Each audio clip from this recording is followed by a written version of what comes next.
What a mighty God we serve.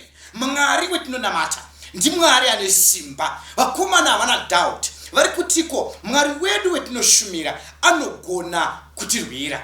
But vamva vati kunyangwe akasatirwira, zivai chinhu ichi mambo Nebukadnezar hatizopfugamire chitombi chenyu.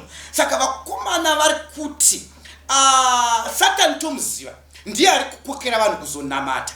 Asi mambo Nebukadnezar, zivai nyaya iyi, isusu hatisi kuzopfugamira chitombi. Kunyangwe Mwari akaramba akanyarara.